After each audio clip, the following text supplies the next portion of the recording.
നമസ്കാരം. ഭരണ തുടർച്ച ഉറപ്പാക്കാൻ LDFും 10 വർഷത്തെ ഇടവേളയ്ക്ക് ശേഷം പൂർവാധികം ശക്തിയോടെ തിരിച്ചുവരാൻ UDFും വോട്ടിംഗ് ശതമാനം കൂട്ടുന്നതിനപ്പുറത്ത് നിയമസഭയിൽ സീറ്റ് ഉറപ്പിക്കാൻ NDAയും ബലാബലം ഏറ്റുമുട്ടുകയാണ്.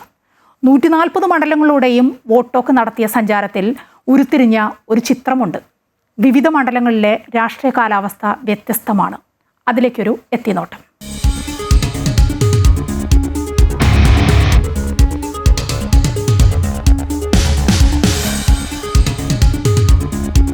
നേമം മണ്ഡലത്തിൽ രാജീവ് ചന്ദ്രശേഖരനാണോ അതോ വി ശിവൻകുട്ടിക്കാണോ ജനസ്വാധീനമുള്ളത്?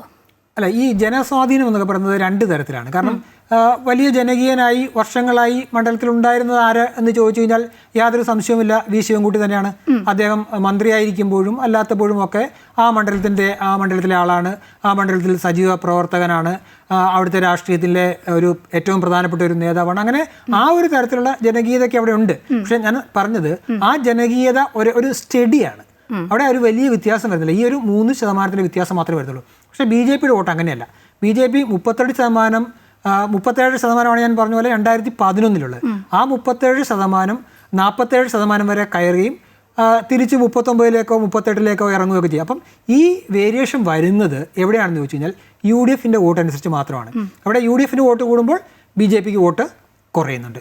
UDFിൻ്റെ വോട്ട് കുറയുമ്പം ആ വോട്ട് കൂടുന്നത് BJPക്കാണ്. അവിടെ ആ വ്യത്യാസം കാര്യമായിട്ട് വരുന്നത് എപ്പോഴും BJP കോൺഗ്രസ് ആണ്. അവിടെ ഒരു വേരിയേഷൻ ഉണ്ടാകുന്നത് വോട്ടിൻ്റെ ശതമാനത്തിലായാലും വോട്ടിൻ്റെ എണ്ണത്തിലായാലും ഒക്കെ വരുന്നത് അവിടെയാണ്. അപ്പം ഈ ശിവൻകുട്ടി ഇത്രയും 3 തെരഞ്ഞെടുപ്പിലോ 4 തെരഞ്ഞെടുപ്പ് എടുത്താൽ പോലും അദ്ദേഹത്തിൻ്റെ വ്യത്യാസം എന്ന് പറയുന്നത് വലിയ തരത്തിൽ അദ്ദേഹം തോക്കുമ്പോഴും തകരുന്നില്ല, ജയിക്കുമ്പോഴും വലിയ ഭൂരിപക്ഷം വലിയ വോട്ടിംഗ് ശതമാനം നേടുന്നു.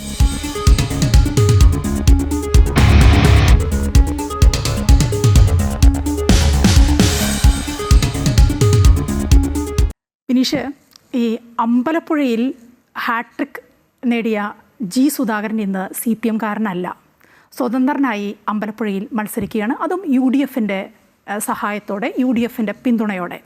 അപ്പുറത്ത് സിറ്റിംഗ് MLA എച്ച് സലാം തന്നെയാണ് LDFിനെ പ്രതിനിധീകരിക്കുന്ന LDFിൻ്റെ സ്ഥാനാർത്ഥി. അപ്പുറത്ത് NDAയുടെ സ്ഥാനാർത്ഥിയായി ധീവര സഭാംഗമൊക്കെ ആയിട്ടുള്ള അരുൺ അനിരുദ്ധനാണ്. നമ്മൾ മറ്റു മണ്ഡലങ്ങളൊക്കെ പറയുമ്പോൾ ഒട്ടേറെ മണ്ഡലങ്ങളുണ്ട്. ത്രികോണ മത്സരം നടക്കുന്ന മണ്ഡലങ്ങളുണ്ട്, ഇഞ്ചോടിഞ്ച് പോരാട്ടം നടക്കുന്ന മണ്ഡലങ്ങളൊക്കെ ഉണ്ട്. ഏത് കൂട്ടത്തിൽപ്പെടുത്താം അമ്പലപ്പുഴയിൽ? ഒരു ഇഞ്ചോടിഞ്ച് പോരാട്ടം അമ്പലപ്പുഴയിൽ നടക്കുന്നുണ്ടോ? എന്തു തോന്നുന്നു?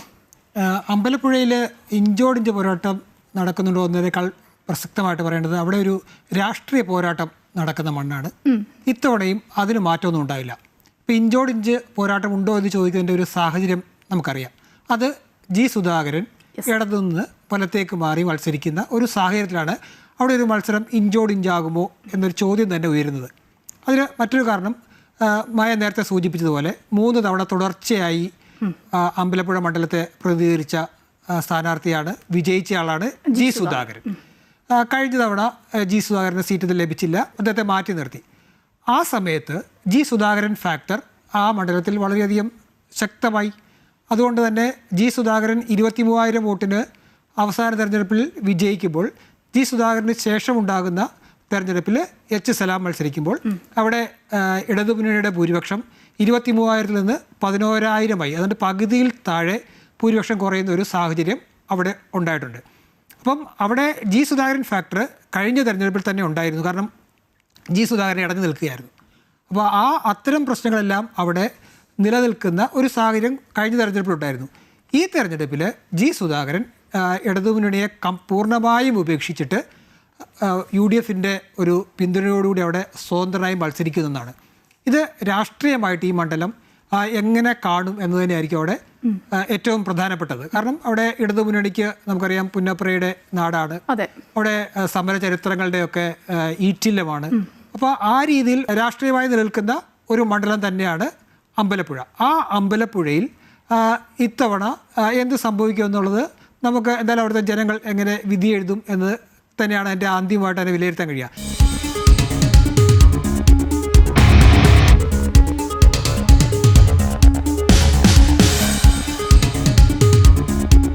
ഒരു BJP CPM ഡീൽ, അത് പാലക്കാട് മാത്രമല്ല മറ്റു പല മണ്ഡലങ്ങളും എടുത്തു പറയുന്നുണ്ട് പ്രതിപക്ഷം. അതിൽ ആദ്യം എടുത്തു പറഞ്ഞത് പാലക്കാട് നിയോജക മണ്ഡലമാണ്.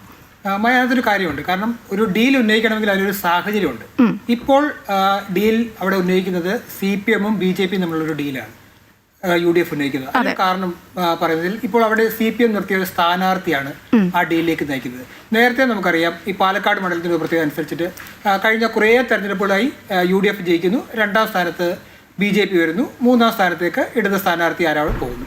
അപ്പോൾ ആ കാലഘട്ടത്തിൽ ഒന്നും ഉന്നയിക്കാത്ത ഒരു ഡീല് ഇപ്പോൾ വന്നതിന്റെ കാരണം NMR റസാക്കിനെ CPM സ്ഥാനാർത്ഥിയായിട്ട് നിർത്തി എന്നുള്ളതുകൊണ്ടാണ്. NMR റസാക്ക് അവിടെ സ്ഥാനാർത്ഥിയായി വരുമ്പോൾ അതൊരു മുസ്ലിം ഒരു 40,000 വോട്ടുള്ള ഒരു മണ്ഡലമാണ് പാലക്കാട് എന്ന് പറയുന്നത്. അപ്പോൾ ഈ ന്യൂനപക്ഷ വോട്ട് കഴിഞ്ഞ തെരഞ്ഞെടുപ്പുകളിൽ വരെയൊക്കെ കിട്ടിക്കൊണ്ടിരുന്നത് UDF-നാണ്. അപ്പോൾ ഇപ്പോൾ ഒരു ന്യൂനപക്ഷ സ്ഥാനാർത്ഥി ഇടതുമുന്നണിയിൽ വരുമ്പോഴേക്കും ആ വോട്ട് ഏകീകരണം UDF-ൽ നിന്ന് മാറാനുള്ള ഒരു സാഹചര്യം പാലക്കാട് ഉണ്ടാവും. അപ്പോൾ അതുകൊണ്ടാണ് അങ്ങനെ ഒരു സംഭവം ഉണ്ടാവാതിരിക്കാൻ വേണ്ടിയാണ് UDF ഇപ്പോൾ, അതായത് UDF-ന് ഒരു ഭീതി വന്നിട്ടുണ്ട്, ആശങ്കയുണ്ട് അല്ലേ?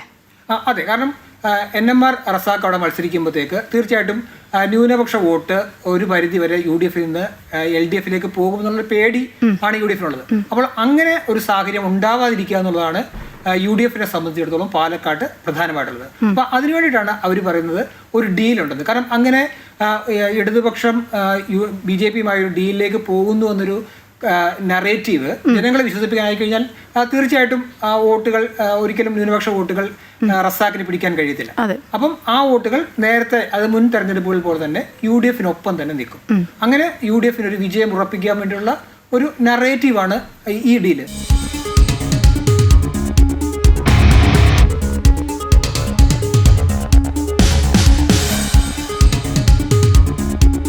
ഈ സണ്ണി ജോസഫ് വലിയ ആത്മവിശ്വാസമാണ് പ്രകടിപ്പിച്ചത്. സണ്ണി ജോസഫ് പറഞ്ഞത് ശൈലജ ടീച്ചറാണ് സ്ഥാനാർത്ഥി, LDF-ൻ്റെ സ്ഥാനാർത്ഥി എന്ന് അറിഞ്ഞ സമയത്ത് സണ്ണി ജോസഫ് പറഞ്ഞത് ഞാൻ 10,000 വോട്ടിൻ്റെയെങ്കിലും ഭൂരിപക്ഷത്തിൽ വിജയിക്കും എന്നൊരു ഉറപ്പാണ് പറഞ്ഞത്. അങ്ങനെ പറഞ്ഞപ്പോൾ അത് എന്തുകൊണ്ടാണ് അത്രയ്ക്കും ആത്മവിശ്വാസം വരുന്നത്? ശൈലജ ടീച്ചറെ പോലെ ഒരാൾ വരുമ്പോൾ സാധാരണ രീതിയിൽ മനസ്സിലൊരു ചെറുതായെങ്കിലും ഒരു ഭയം വരേണ്ടതാണ്, പക്ഷെ അതുണ്ടായില്ല. സണ്ണി ജോസഫിന് നേരെ വിപരീതമാണ്, കൂടുതൽ ആത്മവിശ്വാസമാണ് ഉണ്ടായത്. എന്തുകൊണ്ടായിരിക്കും അത്? ഒരു പക്ഷേ 5 വർഷക്കാലമായി പാർട്ടിയിൽ നിന്ന് മാറ്റി നിർത്തിയ ഒരാളാണ്. മാറ്റി നിർത്തിയ പ്രത്യക്ഷമായി അങ്ങനെയൊന്നും ഇല്ലെങ്കിൽ പോലും, അങ്ങനെയൊന്നും പാർട്ടി അങ്ങനെ ഒരു ഘടകം, അങ്ങനെ ഒരു നിർണായക തീരുമാനമൊന്നും ആരെ അറിയിച്ചിട്ടില്ലെങ്കിൽ പോലും നമ്മളൊക്കെ കാണുന്നതാണത്. ഒരു ഒതുക്കി മാറ്റൽ, മാറ്റി നിർത്തൽ, അത് തന്നെയാണ് ഉണ്ടായത്. ഒരു പ്രതിരോധശേഷിയൊക്കെ നഷ്ടപ്പെട്ട ഒരു നേതാവ്, അവരോടാണ് ഞാൻ മത്സരിക്കുന്നത്, ഉറപ്പായും ഞാൻ ജയിക്കും. ആ ഒരു ആത്മവിശ്വാസമല്ലേ സണ്ണി ജോസഫിൻ്റെ വാക്കുകളിൽ നിന്നും നമ്മൾ മനസ്സിലാക്കേണ്ടത്? അല്ല, സണ്ണി ജോസഫിൻ്റെ ഭാഗത്തു നിന്ന് ചിന്തിക്കുമ്പോൾ അത് വളരെ ശരിയാണ്. വേണമെങ്കിൽ അദ്ദേഹത്തിന് അത് ആ നറേറ്റീവ് പ്ലേസ് ചെയ്യാനും കഴിയും. കാരണം നമുക്കറിയാം 2ാം പിണറായി സർക്കാർ വരുമ്പോഴേക്കും മുതിർന്ന നേതാക്കന്മാരെയൊക്കെ പിണറായി ഒഴികെയുള്ള പ്രധാനപ്പെട്ട നേതാക്കന്മാരെ എല്ലാം മാറ്റി നിർത്തി. കുറേ പേരെ മത്സരിക്കാൻ പോലും മത്സരിപ്പിക്കാതെ മാറ്റി നിർത്തി. മത്സരിച്ച് വിജയിച്ച ശൈലജ ടീച്ചറെ പോലുള്ളവരെ മന്ത്രിസഭയിൽ നിന്ന് മാറ്റി നിർത്തി. അങ്ങനെ പൂർണ്ണമായും അങ്ങനെ ഒരു മുതിർന്ന തലമുറയെ CPM മാറ്റി നിർത്തിയിട്ടുണ്ട്. അങ്ങനെ മാറ്റി നിർത്തപ്പെട്ട KK ശൈലജയാണ് അവിടെ മത്സരിക്കുന്നത് എന്നുള്ളത് സണ്ണി ജോസഫ് എന്തായാലും അവിടെ അങ്ങനെ ആ നറേറ്റീവിന് അവിടെ ഒരു സ്ട്രെസ് കൊടുക്കും. രണ്ടാമത് അദ്ദേഹത്തിന് വീണ്ടും പറയാൻ കഴിയും. കാരണം CPM-ൻ്റെ ഇപ്പോഴിരിക്കുന്ന ഈ നേതൃത്വം, അല്ലെങ്കിൽ പിണറായി വിജയൻ നേതൃത്വം നൽകുന്ന ഈ ഇടതു മുന്നണിയിൽ KK ശൈലജയ്ക്ക് വീണ്ടും ഒരു നല്ല സ്ഥാനം പ്രതീക്ഷിക്കേണ്ടതില്ല. അപ്പോൾ അവർക്ക് കൊടുക്കില്ല, അവരെ ഒതുക്കി നിർത്തിയിരിക്കുന്നതാണ്. ഇനി നേരത്തെ മായ സൂചിപ്പിച്ചതുപോലെ ഇടതുപക്ഷം വന്നാലും KK ശൈലജയ്ക്ക് വേണ്ട പരിഗണന ലഭിക്കില്ല. മറിച്ച് ഞാനാണ് ജയിക്കുന്നതെങ്കിൽ എനിക്കൊരു വലിയ സ്ഥാനം കിട്ടും, അത് മണ്ഡലത്തിൻ്റെ ഒരു വലിയ സ്ഥാനമായി മാറും. അപ്പോൾ അങ്ങനെ ആ ഒരു നറേറ്റീവ് അവിടെ കൊണ്ടുവരിക എന്നുള്ളത് സണ്ണി ജോസഫിൻ്റെ ആവശ്യമാണ്. അപ്പം സണ്ണി ജോസഫിന് അവിടെ KK ശൈലജ വരുമ്പോൾ അതിനെ എതിർത്ത് പറയാൻ കഴിയുന്നതും കൊണ്ടുവരാൻ കഴിയുന്നതുമായ ഏറ്റവും മികച്ചൊരു നറേറ്റീവ് അദ്ദേഹം കണ്ടുപിടിച്ചാണ്. അതാണ് അദ്ദേഹം ആത്മവിശ്വാസമായി പ്രകടിപ്പിക്കുന്നത്. ആ ഒരു മുതിർന്ന നേതാവിനോട് പാർട്ടി കാണിച്ച ആ ഒരു സമീപനമുണ്ടല്ലോ, ഇപ്പോൾ യുവ നേതാക്കളോടൊക്കെ ചെയ്യുന്ന ഒരു സമീപനമാണ്. അതായത് ഇപ്പോൾ ഈ പറയുന്ന പേരാവൂർ പോലെയുള്ള UDF-ന് അത്രയും ശക്തമായൊരു മണ്ഡലം, അവിടേക്ക് ഇപ്പോൾ ഒരു യുവ നേതാവിനെയാണെങ്കിൽ അങ്ങനെ വിടാം, വിയർത്തൊലിച്ച് ശക്തമായി തെരഞ്ഞെടുപ്പ് പ്രചാരണത്തിനൊക്കെ പോയി നേടട്ടെ എന്ന് വിചാരിക്കാം. അങ്ങനെ പല ആളുകളെയും പരീക്ഷിച്ച പാർട്ടിയാണ് CPM. പക്ഷേ അത് ഈ ശൈലജ ടീച്ചറെ പോലെ ഇത്രയും മുതിർന്ന ഒരാളോട് കാണിക്കുമ്പോൾ അവിടെയാണ് തർക്കങ്ങളൊക്കെ വരുന്നത്. അത് പാർട്ടിക്കുള്ളിലും അണികൾക്കിടയിലും ഇപ്പോൾ തന്നെ തുടങ്ങിയിട്ടുണ്ട്. ഇനിയിപ്പോൾ അവർ ജയിച്ചാലും തോറ്റാലും അത് പാർട്ടിയിൽ വലിയ അസ്വാരസ്യങ്ങളിലേക്കായിരിക്കും പോവുക. അല്ല, അതിനൊക്കെ സാധ്യതയുണ്ട്. പക്ഷേ ഈ പല പരീക്ഷണങ്ങളും CPM ഈ പേരാവൂരിൽ നടത്തിയിട്ടുണ്ട്. പക്ഷേ ആ പരീക്ഷണങ്ങളൊന്നും തന്നെ ഒരു വിജയത്തിലേക്ക് എത്തിയിട്ടില്ല. നമുക്ക് നേരത്തെ സൂചിപ്പിച്ചതുപോലെ അവിടുത്തെ ഭൂരിപക്ഷം നമുക്കത് മനസ്സിലാവും. കാരണം ഏറ്റവും അവസാനം, അതായത് 2016 തെരഞ്ഞെടുപ്പിൽ അവിടെ സണ്ണി ജോസഫിനുണ്ടാകുന്ന ഭൂരിപക്ഷവും 2011 ഭൂരിപക്ഷവും അതുപോലെ അവസാന തെരഞ്ഞെടുപ്പിലെ ഭൂരിപക്ഷവും ഒക്കെ വളരെ നേർത്തതാണ്. അപ്പോൾ അവിടെ കോൺഗ്രസിൻ്റെ പരീക്ഷണം, വലിയ ശക്തമായ ഒരു നേതാവ് അവിടെ നിൽക്കുന്നു. അവിടെ CPM നടത്തുന്ന പരീക്ഷണങ്ങളൊന്നും തന്നെ വിജയത്തിലെത്തുന്നില്ല. പക്ഷേ വിജയത്തിനടുത്തൊക്കെ ഉണ്ട്. അപ്പം ആ ഒരു സാഹചര്യത്തിൽ ഒരു യുവ നേതാവിനെ പരീക്ഷിക്കുന്നതിനപ്പുറം ശൈലജ ടീച്ചറെ പോലെയുള്ള ഒരാളെ കൊണ്ടുവരുന്നത് തെറ്റൊന്നുമില്ല. പക്ഷേ KK ശൈലജയെ പോലുള്ള ഒരു പ്രധാനപ്പെട്ട ഒരു നേതാവിന് ഒരു സുരക്ഷിത മണ്ഡലം CPM കൊടുക്കാവുന്നതാണെന്നുള്ള കാര്യത്തിൽ സംശയമില്ല. കാരണം ഈ തവണ മന്ത്രിസഭയിലേക്ക് വീണ്ടും സർക്കാർ അധികാരത്തിൽ വന്നാൽ ആരോഗ്യവകുപ്പ് പോലെയോ അല്ലെങ്കിൽ ഈ പറഞ്ഞ പോലെ പിണറായി വിജയന് ശേഷം ഒരു മുഖ്യമന്ത്രിയെ പരിഗണിക്കണമെങ്കിലോ അല്ലെങ്കിൽ ഒരു വനിതാ മുഖ്യമന്ത്രി എന്നൊരു ചർച്ച വന്നാലോ അതൊക്കെ രാഷ്ട്രീയ കേരളം പറയുന്നു എന്നേ ഉള്ളൂ. ഒരു പക്ഷേ ഇനിയിപ്പോൾ CPM തന്നെ അധികാരത്തിൽ വരികയാണ്, LDF തന്നെ അധികാരത്തിൽ വരികയാണെങ്കിൽ ശൈലജ ടീച്ചർ മന്ത്രിസ്ഥാനത്ത് എത്തുമെന്ന കാര്യത്തിൽ ഒരു ഉറപ്പുമില്ല. ഇല്ല, അങ്ങനെ ഉറപ്പൊന്നുമില്ല. പക്ഷേ അങ്ങനെയൊക്കെ പരിഗണിക്കാവുന്ന ഒരു നേതാവായതുകൊണ്ട് അവർക്ക് അങ്ങനെയല്ല. UDF അധികാരത്തിൽ വരികയാണെങ്കിൽ ഉറപ്പാണ് സണ്ണി ജോസഫ് മന്ത്രിസ്ഥാനത്തുണ്ടാവും. ആ ഒരു ഉറപ്പ് ശൈലജ ടീച്ചറുടെ കാര്യത്തിൽ ഇല്ല. ശൈലജ ടീച്ചർ ജയിക്കുന്നു, പാർട്ടി അധികാരത്തിൽ വന്നാൽ പോലും ഒരുപക്ഷെ ഉണ്ടാവില്ല. ഇതൊക്കെ വോട്ടർമാർക്കും അറിയുന്ന കാര്യങ്ങൾ തന്നെയാണ്. അതുകൊണ്ട് എത്ര ന്യായീകരണങ്ങൾ പാർട്ടി വെച്ചാലും പാർട്ടിക്ക് വലിയൊരു തിരിച്ചടി തന്നെയായിരിക്കും പേരാവൂരിൽ ഉണ്ടാവുക എന്നാണ് എൻ്റെ ഒരു വീക്ഷണം.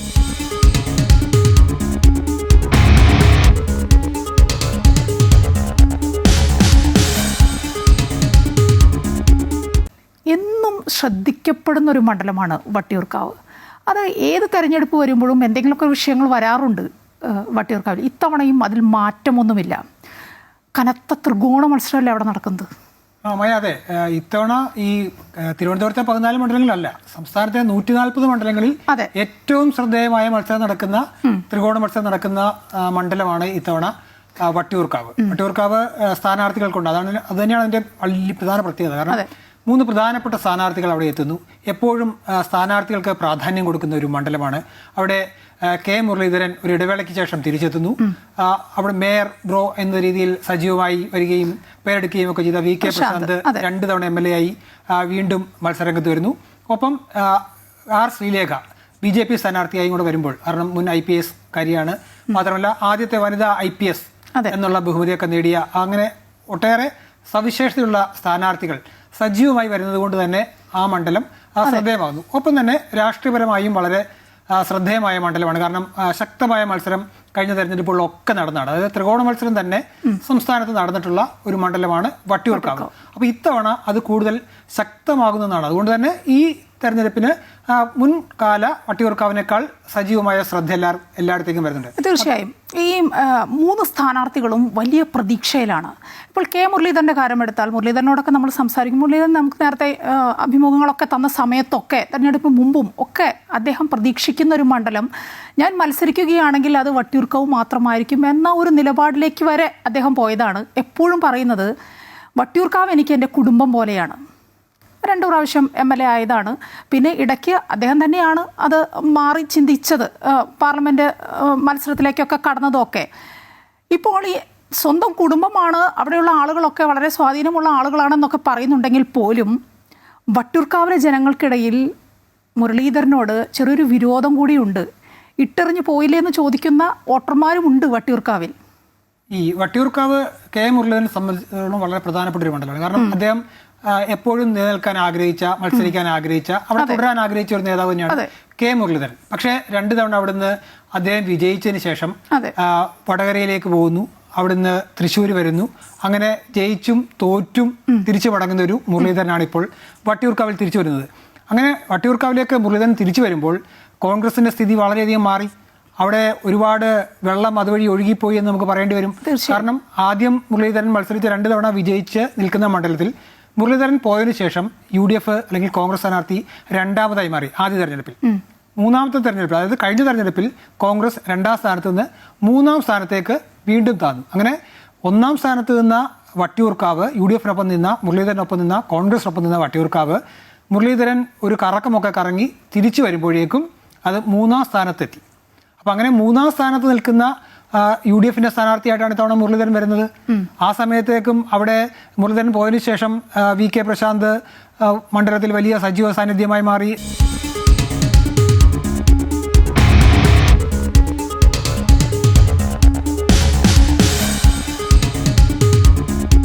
ജോസ് കെ മാണിയോട് പാലക്കാർക്ക് ചില വിരോധങ്ങളൊക്കെ ഉണ്ട്. ജോസ് ഉപതെരഞ്ഞെടുപ്പ് സമയത്തെ മാണി സാറിൻ്റെ പിൻഗാമി എന്ന നിലയ്ക്ക് മത്സരിക്കേണ്ടതായിരുന്നു ജോസ് കെ മാണി. പക്ഷേ മാറി നിൽക്കുകയാണ് ചെയ്തത്. ജോസ് ടോം പുളിക്കുന്നലിനെ അങ്ങ് ഏൽപ്പിച്ചു. അതാണ് ഉണ്ടായത്. അതേസമയം അന്ന് തന്നെ ആ ഉപതെരഞ്ഞെടുപ്പ് സമയത്ത് തന്നെ ജോസ് കെ മാണി മത്സരിച്ചിരുന്നുവെങ്കിൽ ചിത്രം ഇങ്ങനെ ആവുമായിരുന്നില്ല. ഉറപ്പായും ജയിക്കും. സഹതാപ തരംഗം കൂടിയുണ്ട്. മാണി സാറിൻ്റെ പിൻഗാമി എന്ന നിലയ്ക്ക് പാലക്കാർ കാണുന്നത് ജോസ് കെ മാണിയായിരുന്നു. പക്ഷേ അതെല്ലാം തെറ്റിച്ച് കളഞ്ഞത് ജോസ് തന്നെയാണ്. തീർച്ചയായിട്ടും അതെ. കാരണം 2019 ഉപതെരഞ്ഞെടുപ്പിൽ ജോസ് കെ മാണി എടുത്ത തീരുമാനം തെറ്റായിപ്പോയി. അത് രാഷ്ട്രീയ കേരളം തന്നെ നമുക്ക് പിന്നീട് പറഞ്ഞു തന്നു അതൊരു വലിയ തെറ്റാണെന്ന്. ജോസ് കെ മാണിക്ക് ഇപ്പോൾ ആ തിരിച്ചറിവൊക്കെ ഉണ്ടാവുന്ന കാര്യത്തിൽ സംശയമില്ല. കാരണം ജോസ് കെ മാണി ഒരുപക്ഷെ അന്ന് ചിന്തിച്ചിട്ടുണ്ടാവും, അച്ഛൻ മത്സരിച്ച മണ്ഡലം, അച്ഛന് ശേഷം മകൻ വരുന്നു, അങ്ങനെ അല്ല, ഇതൊരു പാർട്ടിയാണ്, ഞാൻ ആ പാർട്ടിയുടെ അച്ഛന് ശേഷം പാർട്ടിയുടെ ചെയർമാനാണ്. അപ്പം അങ്ങനെ ഒരു പരമ്പരാഗതമായ രീതിയിലല്ല, ആ രാഷ്ട്രീയപരമായ രീതിയിൽ അങ്ങനെ പിടിച്ചെടുക്കാവുന്ന നിഷ്പ്രയാസം. അന്ന് ജോസ് കെ മാണി മത്സരിക്കുമെന്ന് പറഞ്ഞാൽ കേരള കോൺഗ്രസ് എമ്മിലെ ഒരാൾ പോലും എതിർപ്പ് പറയില്ല, വിജയിക്കാനുള്ള സാധ്യതയും കൂടുതലാണ്. പക്ഷേ ആ സമയത്ത് അങ്ങനെയല്ല, മാറി നിൽക്കാമെന്നൊരു തീരുമാനമാണ് ജോസ് കെ മാണിയുടെ ഭാഗത്തുനിന്നുണ്ടായത്. അത് തീർച്ചയായിട്ടും ജോസ് കെ മാണി എടുത്ത ഒരു തെറ്റായ തീരുമാനമാണ്. മറ്റൊന്ന്, ജോസ് എപ്പോഴും തൻ്റെ സുരക്ഷിത സ്ഥാനം അതാണ് എപ്പോഴും ജോസിൻ്റെ മനസ്സിലെന്നാണ് തോന്നിയിട്ടുള്ളത്. ലോക്സഭ, അത് കഴിഞ്ഞാൽ രാജ്യസഭ, അത് കഴിഞ്ഞാൽ നിയമസഭയിലേക്ക് വരുന്നു. അങ്ങനെ ഒരു സ്ഥലത്ത് ഉറച്ചു നിൽക്കാനുള്ള ഒരു മനസ്സില്ല. ഒരു രാഷ്ട്രീയക്കാരന് വേണ്ടത് എപ്പോഴും ഒരു കഠിനാധ്വാനം വേണം, ആളുകളിലേക്ക് ഇറങ്ങിച്ചെല്ലണം. അങ്ങനെയൊന്നുമില്ല. ഇപ്പോൾ ഏറ്റവും ഒടുവിൽ കേട്ടത് ഈ നിയമസഭയിൽ പോലും മത്സരിക്കാൻ തയ്യാറായിരുന്നില്ല 2026-ൽ. ജോസിന് താല്പര്യം ഉണ്ടായിരുന്നില്ല. ഭാര്യ നിഷയെ മത്സരിപ്പിക്കാനായിരുന്നു താല്പര്യമെന്നാണ് കേട്ടത്. പക്ഷേ അത് തള്ളിക്കളഞ്ഞത് കൂടെയുള്ള റോഷി അഗസ്റ്റിൻ തന്നെയാണ്. നമ്മളൊക്കെ കണ്ടതാണ്. ഒരു പ്രസ് മീറ്റ് നടക്കുന്നു, മാധ്യമപ്രവർത്തകരൊക്കെ ഉണ്ട് മുന്നിൽ. ആ സമയത്ത് ചെയർമാൻ മത്സരിക്കുമോ എന്ന് ചോദിച്ചപ്പോൾ, ജോസിനോട് ഏതോ മാധ്യമപ്രവർത്തകൻ ചോദിച്ചപ്പോൾ വേഗം ഉത്തരം പറയുന്നതിന് മുമ്പ് റോഷിയാണ് മൈക്ക് വാങ്ങിച്ചുകൊണ്ട് റോഷി പറഞ്ഞത് ഉറപ്പായും മത്സരിക്കുമെന്ന്. അവിടെയാണ് ആ തീരുമാനത്തിലൊരു വ്യത്യാസം വന്നത്. ജോസിനെപ്പോഴും സുരക്ഷിതമായി വലിയ അലട്ടലുകളൊന്നും ഇല്ലാതെ നിൽക്കാൻ തന്നെയാണ് ജോസിന് താല്പര്യം. അത് കൈവിട്ടു പോയതാണ്. അല്ല, അതാണ് നേരത്തെ സൂചിച്ചത്. കാരണം ഈ ജോസ് കെ മാണിക്ക് അങ്ങനെ സുരക്ഷിതമായ മണ്ഡലത്തിൽ വിജയിച്ച് അങ്ങനെ തന്നെ പോകണമെന്നുണ്ടായിരുന്നെങ്കിൽ അന്ന് 2019 തന്നെ അവിടെ മത്സരിക്കും. അന്ന് 2019 ജോസ് കെ മാണി പാലായിൽ മത്സരിച്ചിരുന്നുവെങ്കിൽ ഈ പറയുന്ന രാഷ്ട്രീയ മാറ്റത്തിൽ ഒന്നും അവിടെ സാധ്യത ഉണ്ടാവില്ല. എങ്ങനെയാണോ KM മാണി പാലായെ കൊണ്ടു നടന്നത്, എങ്ങനെയാണോ പാലാക്കാർ KM മാണിയെ കൊണ്ടു നടന്നത്, അതേപോലെ ആ തുടർച്ച ജോസ് കെ മാണിക്ക് കൊണ്ടുപോകാൻ കഴിയുമായിരുന്നു.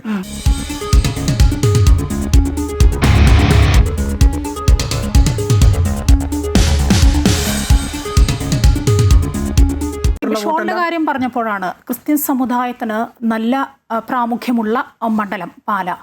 താമര ചിഹ്നത്തിൽ ക്രിസ്ത്യൻ മതവിഭാഗത്തിൽപ്പെട്ട ആളുകൾ പോയി വോട്ട് ചെയ്യുമോ? അല്ല, നമുക്ക് 25,000-ഓളം പേർക്ക് അവിടെ BJPക്ക് നേരത്തെ താമര ചിഹ്നത്തിൽ ഒരു ക്രിസ്ത്യൻ അല്ലാത്ത ഒരു സ്ഥാനാർത്ഥിക്ക് വോട്ട് അവിടെ ചെയ്തിട്ടുണ്ട്. പിന്നെ ഷോൺ ജോർജിനെ സംബന്ധിച്ചിടത്തോളം അദ്ദേഹം ആ മതവുമായും അതിന്റെ സഭകളുമായൊക്കെ ചേർന്ന് നിൽക്കുന്ന ഒരു നേതാവ് തന്നെയാണ്. മാത്രമല്ല, ആ പാലായിൽ ക്രൈസ്തവർക്കൊരു പ്രശ്നം ഉണ്ടാകുമ്പോൾ മുന്നിട്ടിറങ്ങാൻ പറ്റിയ ഒരു നേതാവും അങ്ങനെ ഇറങ്ങി ഇടപെടുന്ന ഒരു നേതാവും ഷോൺ ജോർജാണ്. മാത്രമല്ല, നമുക്കറിയാം ഛത്തീസ്ഗഡിൽ മലയാളികളായ കന്യാസ്ത്രീകൾക്ക് അവിടെ പ്രശ്നം ഉണ്ടാകുമ്പോൾ നിയോഗിക്കപ്പെട്ട BJPയുടെ സംസ്ഥാന നേതൃത്വം തന്നെ നിയോഗിക്കപ്പെട്ട അവിടെ എത്തുകയും അത് പരിഹരിക്കുകയും ചെയ്ത നേതാവാണ് ഷോൺ ജോർജ്. മാത്രമല്ല, ഇപ്പോൾ FCRA അവസാനം വിവാദത്തിലേക്ക് വന്നു.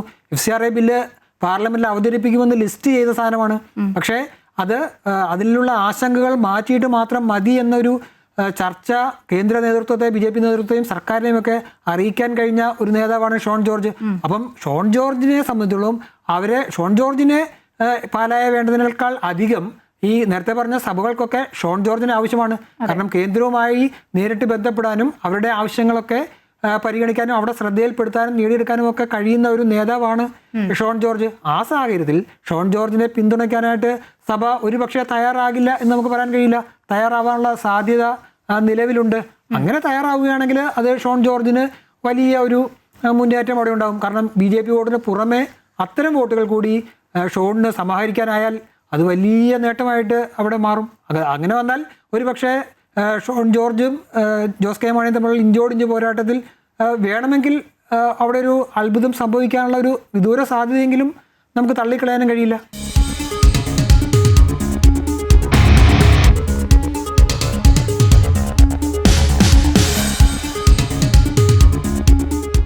കൃത്യമായ മത സാമുദായിക ഇക്വേഷനുകളൊക്കെ ഉള്ള ഒരു മണ്ഡലമാണ് ആറന്മുള. ആറന്മുളയുടെ ഒരു സ്വഭാവം അനുസരിച്ച്, അതും ഒരു രാഷ്ട്രീയ കാലാവസ്ഥയനുസരിച്ച് ആറന്മുള എങ്ങോട്ടായിരിക്കും ചായുക? ഭയ, ഈ രാഷ്ട്രീയത്തിൽ മത സാമുദായിക ഒരു ഇക്വേഷൻ എന്ന് പറയുന്നത് സർവ്വസാധാരണമാണ്. കാരണം നമ്മൾ എത്ര ഇല്ല എന്ന് പറഞ്ഞാലും ഇതൊക്കെ ഒരു പ്രധാനപ്പെട്ട ഘടകമാകുന്ന ഒന്ന് തന്നെയാണ്. ആറന്മുളയിൽ ഇത് കുറച്ച് സവിശേഷമായി വരുന്നു. നമുക്കറിയാം, ആറന്മുളയിൽ നേരത്തെ കോൺഗ്രസ് സ്ഥിരമായി ജയിച്ചുകൊണ്ടിരുന്നപ്പോൾ കെ ശിവദാസൻ നായർ സ്ഥിരമായി അവിടെ വിജയിച്ചിരുന്നു. അപ്പോഴും അവിടെ ഓർത്തഡോക്സ് സഭയ്ക്ക് വലിയൊരു ആധിപത്യമുള്ള അല്ലെങ്കിൽ വലിയൊരു വോട്ട് ശതമാനമുള്ളൊരു മണ്ഡലമാണ്. അപ്പോൾ അവിടെ ആ രീതിയിൽ വരുന്നു. അതിനെ തകർക്കാൻ വേണ്ടിയിട്ടുള്ളൊരു ഇടതുമുന്നണിയുടെ ശ്രമത്തിൻ്റെ ഭാഗമായിട്ടാണ് വീണ ജോർജ് എന്ന ഓർത്തഡോക്സ് സഭയിലെ തന്നെ ഒരു പ്രമുഖയായി കൊണ്ടുവന്ന് അവിടെ മത്സരിപ്പിക്കും. അതെ, മാധ്യമപ്രവർത്തക കൂടിയായ വീണ ജോർജിനെ ആറന്മുളയിൽ കൊണ്ടുവന്ന് മത്സരിപ്പിക്കുന്നു. ആ മണ്ഡലം കൃത്യമായി പിടിച്ചെടുക്കുന്നു. അവിടെ ഒരു സാമുദായിക സമവാക്യം കൂടി പ്രവർത്തിച്ചു എന്നത് തള്ളിക്കളയാൻ കഴിയാത്ത ഒരു വസ്തുത തന്നെയാണ്. അവിടെ വീണ ജോർജ് ആദ്യം മത്സരിക്കുന്നു. അപ്പോഴും ശിവദാസൻ നായർ തന്നെയാണ് എതിരാളി. വീണ ജോർജ് രണ്ടാമതും മത്സരിക്കുന്നു. അപ്പോഴും വീണ ജോർജ് വിജയിക്കുന്നു എന്ന് മാത്രമല്ല, വീണ ജോർജ് വലിയ വിജയം നേടുന്നു. അതായത് വീണ ജോർജിൻ്റെ ഭൂരിപക്ഷം 19,000-ഓളം അധികമായി മാറുന്നു. അപ്പോൾ അവിടെ എന്താണ് സംഭവിക്കുക എന്നുള്ളത്, കാരണം അവിടെ ഈ ശിവദാസൻ നായർ പിന്നോട്ട് പോകുമ്പോൾ എന്തുകൊണ്ടാണ് പോയത് എന്ന് ചോദിച്ചാൽ, അവിടെ ശിവദാസൻ നായർ അവിടെ MLA ഒക്കെ ആയിരുന്ന ആ കാലഘട്ടത്തിൽ BJPക്ക് വലിയ കാര്യമായ സ്വാധീനം ഉണ്ടായിരുന്നില്ല. ചെറിയ വോട്ട് ശതമാനമൊക്കെ കിട്ടുമെന്നല്ലാതെ സ്ഥാനാർത്ഥിക്ക് ഉണ്ടാവും, മത്സരിക്കുന്നതാണ്. പക്ഷേ BJP ആ മണ്ഡലത്തിൽ ഒരു സജീവ സാന്നിധ്യമായി ആറന്മുളയിൽ എത്തിയതോടുകൂടിയാണ് ശിവദാസൻ നായർ കുറച്ച് പിന്നോട്ട് പോവുകയും ആ സാഹചര്യം കൃത്യമായ ഈ മത സാമുദായിക ഘടകങ്ങൾ കൂടി പ്രയോജനപ്പെടുത്തിക്കൊണ്ട് വീണ ജോർജിനെ മത്സരിപ്പിച്ച് ഇടതുമുന്നണി ആ കോൺഗ്രസിൻ്റെ പത്തനംതിട്ടയിലെ ഒരു കോട്ടയായിരുന്ന ആറന്മുളയെ സ്വന്തമാക്കി തുടർച്ചയായി ഭരിക്കുന്നു. ആ നേട്ടം ഇത്തവണ അത് UDFനും അറിയാം. അതുകൊണ്ട് UDF അവിടെ ശിവദാസൻ നായരെ മാറ്റി പുതിയ പരീക്ഷണം വരുന്നു. അതായത് കോൺഗ്രസിലെ യുവ നേതാവായ അബിൻ വർക്കിയെ കൊണ്ടുവരുന്നു. യൂത്ത് കോൺഗ്രസിന്റെ സംസ്ഥാന ഉപാധ്യക്ഷനാണ് അബിൻ വർക്കി. മാത്രമല്ല ഓർത്തഡോക്സ് ജോർജിനെ പിന്താങ്ങുന്ന ആ സഭയുടെ ആള് തന്നെയാണ് അബിൻ വർക്കിയും. അതെ.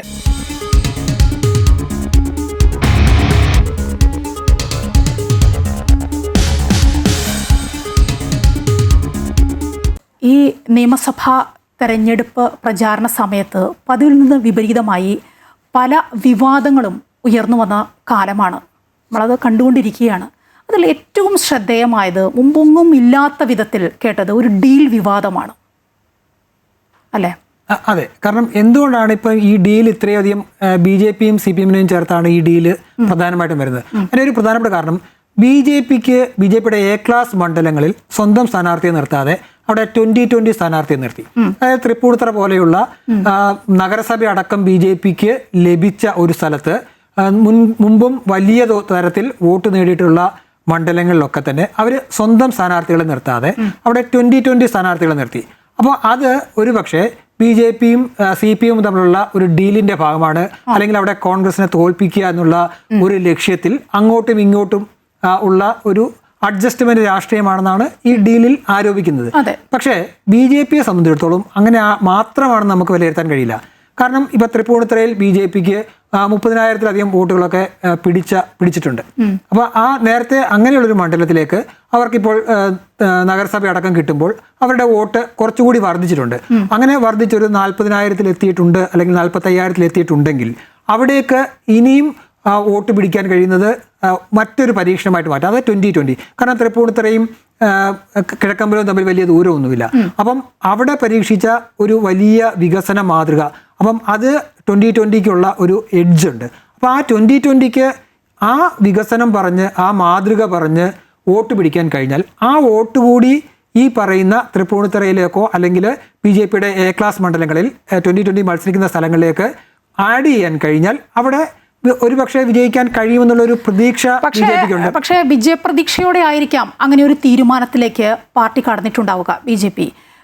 പക്ഷേ അണികൾക്കിടയിൽ ഒരു വിഭാഗത്തിനിടയിലെങ്കിലും വലിയ ഒരു വിദ്വേഷം ഉണ്ടായിട്ടുണ്ട്. അതുകൊണ്ട് പലരും പ്രതീക്ഷിച്ചിരുന്ന സ്ഥാനാർത്ഥികളാവാൻ പ്രതീക്ഷിച്ച് കച്ചകെട്ടി നിന്ന ആളുകളൊക്കെ ഉണ്ട്. അവർക്കൊന്നും അവസരം കിട്ടിയതേയില്ല. അത് 2020-ലേക്ക് പോവുകയാണ് ഉണ്ടായത്. അല്ല, അതാണ് കാരണം ഈ BJP-യുടെ പ്രവർത്തകർക്കൊക്കെ അവർക്ക് താമര ചിഹ്നത്തിൽ വോട്ട് ചെയ്യുക എന്നുള്ളത് വളരെ പ്രധാനപ്പെട്ട കാരണമാണ്. നമുക്കറിയാം ഒരു താരത്തിലും ജയിക്കില്ല എന്നറിയാവുന്നിടത്ത് പോലും BJP പ്രവർത്തകർ അവരുടെ വോട്ടുകൾ താമരയ്ക്ക് ചെയ്യാറുണ്ട്. അപ്പോൾ അവിടുന്ന് ഒരു BJP-യുടെ താമര ചിഹ്നത്തിൽ ഒരാൾ ജയിക്കണം എന്നുള്ളൊരു ആഗ്രഹം ഓരോ പ്രവർത്തകർക്കുമുണ്ട്. അപ്പോൾ അങ്ങനെ അവർ വളർത്തിക്കൊണ്ടുവന്ന് ഒരു വിജയത്തിന് അടുത്തെത്തിച്ച മണ്ഡലങ്ങൾ, അല്ലെങ്കിൽ ഇനി അടുത്ത തെരഞ്ഞെടുപ്പിൽ വിജയിക്കാമെന്ന് നമ്മൾ കരുതുന്നിടത്ത് എത്തിയ മണ്ഡലങ്ങൾ നഷ്ടപ്പെടുത്തുന്നു. വിജയത്തിലേക്ക് എത്തിക്കാൻ കുറച്ച് പെടാപ്പാടുണ്ട്. അതിന് പണിയെടുത്ത ആളുകളുണ്ട് പല മണ്ഡലങ്ങളിലും. അവരെയാണ് മാറ്റി നിർത്തുന്നത്. എന്നിട്ടാണ് ഈ 2020-ലേക്ക് പോയത്. തീർച്ചയായിട്ടും. കാരണം അതുകൊണ്ട് അത് തന്നെയാണ് ഞാൻ നേരത്തെ സൂചിപ്പിച്ചത്. കാരണം ഈ വളരെ കഷ്ടപ്പെട്ട് ഒരു മണ്ഡലത്തെ പടിപടിയായി, അതും വർഷങ്ങൾ കൊണ്ടാണ്, കാരണം ഒരു പ്രതീക്ഷയും ഇല്ലാതിരുന്ന 1% പോലും വോട്ട് കിട്ടാത്ത 2% മാത്രം വോട്ട് കിട്ടിയിരുന്ന സ്ഥലങ്ങളൊക്കെ 30%, 25% ഒക്കെ കൊണ്ട് എത്തിക്കുന്ന ആ പ്രവർത്തകരുണ്ടല്ലോ. അപ്പൊ അവരെ സംബന്ധിച്ചോളം അവരൊരാൾ താമര ചിഹ്നത്തിൽ മത്സരിച്ച് വിജയിച്ച് കാണുക എന്നുള്ളത് അവരുടെ സ്വപ്നമാണ്. അപ്പൊ അതിന് തടസ്സം നിൽക്കുമ്പോൾ തീർച്ചയായിട്ടും അതിൽ അവർക്കൊരു ചെറിയ പ്രതിഷേധമൊക്കെ ഉണ്ടാവും.